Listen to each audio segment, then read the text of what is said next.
I'm pleased to join you at NASBLA's Annual Conference. I'd like to take a few minutes to discuss what an extraordinary year we've had for boating and fishing participation. First, I'll give you an update on participation. How were we doing before the pandemic? On the boating side, you won't see much data. That's because we're waiting on the Coast Guard's new National Recreation Boating Safety Survey to be released.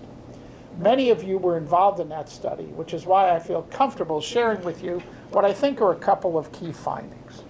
First, 84 million people participated in boating, both human-powered and motorized.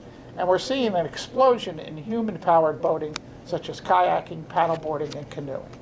Second, the number of Hispanics participating in boating is on the rise. RBFF has been a catalyst for the industry, working hard to recruit Hispanics to both boating and fishing since the launch of our 2014 campaign, Vamos a Pescar. And I'm proud to say our work is paying off.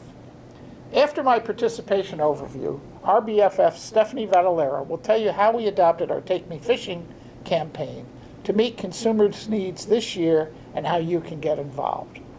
And finally, I'll talk about the participation trends we're seeing so far in 2020 and why engaging with customers through retention programs is essential to ensuring safety on the water and participation for the years to come.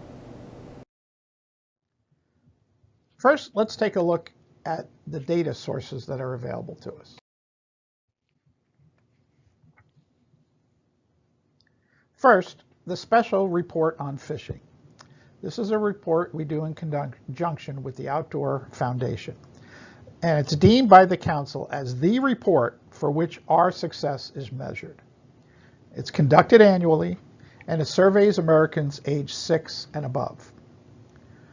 To supplement this report, we keep an eye on the Fish and Wildlife Service's National Survey of Fishing, Hunting, and Wildlife-Associated Recreation. This study is conducted every 5 years, and the last one was conducted in 2016. This survey surveys Americans aged 16 and above. And new and not yet published is the Coast Guard National Recreational Boating Safety Survey. We used to get boating participation numbers from NMMA. They are no longer producing a participation report, so we're hoping to shift this report from the Coast Guard and establish a new baseline for boating participation. So, how are we doing right now? In 2019, fishing topped 50.1 million participants. This measure and those on the next slide are very important because they've been deemed by the Council as important to our success in growing the sport. So you can see here the trends in overall fishing participation. Our key audience segments are newcomers. First-time ever participants were 3.1 million in 2019, up from 2018. 4.4 million Hispanics, which was flat from 2018, but still a significant number. Youth, down slightly in 2018, but strong as a percentage of the overall population. And females. Female participation was up to 17.9 million in 2019. We also look at license and boat registration reports.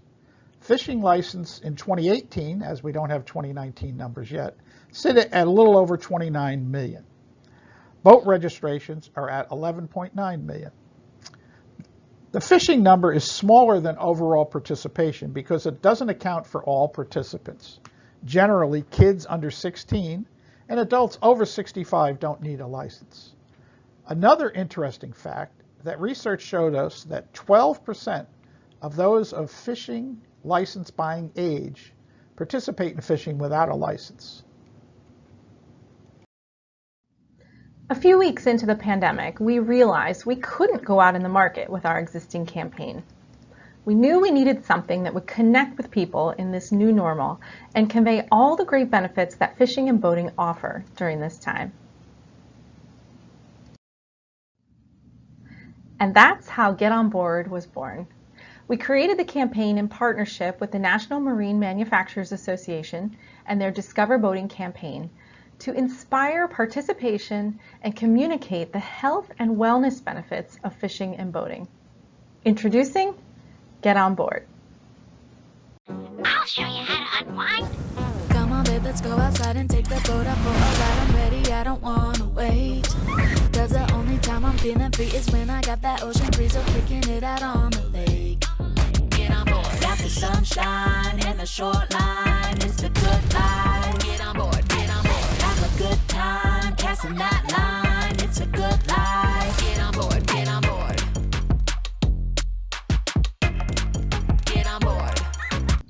Here's some of the campaign banner ads. Like the TV spot, the campaign is fun and has a lot of energy. It also showcases culturally diverse participants. And safety is a key component. If people have an unsafe experience out on the water, they're not likely to want to do it again. To amplify this message of health and wellness, fun and safety, we have a campaign toolkit available free to all of our stakeholders. It includes customizable PSAs, social media images and videos, press release and local media pitch templates, and key messages. We also have 2 website plugins we're encouraging the boating and fishing industry to use on their consumer websites to give customers one-click access to fishing license and boat registration information, along with places to fish and boat in their area. You can find all of these resources online at takemefishing.org/corporate and click on the Resource Center. Now I'm going to turn it back to Frank to discuss what we're seeing so far in 2020. Now let's take a look at 2020 trends. Unfortunately, we don't have 2020 participation numbers, and we won't have them until next spring. But if our internal metrics are any indicator, we're in for a very good year. If I had to predict what 2020 is going to look like, I'd say it's going to be a great year for participation.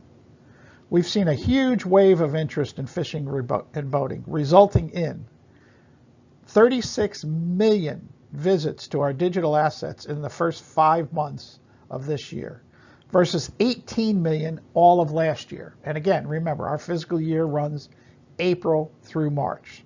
So from April through August, we have doubled the number of visits to our websites and digital properties. We've seen an increase in stories in PR, Wall Street Journal, Washington Post, New York Times, among the newspapers that have really caught on to fishing and boating during this COVID-19 pandemic. We've seen an increase in our social media engagement and an overall increase in resident fishing licenses.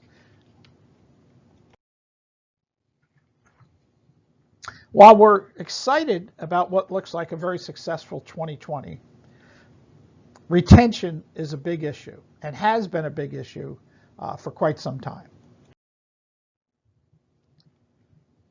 This past year in 2019, we had 10.1 million new or returning anglers, but we lost 9.3.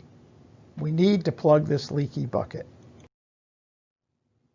So, what are we going to do to keep these folks? You know, barriers to fishing continue to be lack of time, it's boring, they lost interest, or they prefer other outdoor activities, or they didn't catch anything. But let's focus on that lack of time. 2020 has been a perfect storm. That lack of time has been eliminated. With people teleworking, with a lot of activities that they would normally participate in being canceled, they had a lot more free time on their hands. Also, fishing and boating were 2 of the activities that most research companies and most health organizations said were great activities to do during this COVID-19 pandemic. So we've had a perfect storm. But what are we going to do about it? Well, the first thing we're going to do is we're going to do some research. And many of you know, based on conversations with me and some information we've sent out, that we want to do this research to answer a few questions. Who are these 2020 participants? What motivated them to fish and boat? What barriers did they face? And what's going to motivate them to keep fishing and boating once we get through this pandemic. I think this research will be critical in us understanding the 2020 angler and boater and making sure that we do a better job of retaining them than we have in the past. Again, it's been an extraordinary year for boating and fishing, and both sides of the industry are reporting gains. Boat sales are through the roofs, and retailers can't keep tackle on the shelves. We're looking forward to receiving the research insights to support the retention and reactivation of these boaters and anglers, and the work you're doing to provide safe boating and fishing experiences is critical. We look forward to working together to retain these new boaters and anglers for many years to come. Thank you for your time. Please reach out with any questions. For the latest on RBFF news and info, you can follow us on LinkedIn and Twitter. Thank you and have a great day.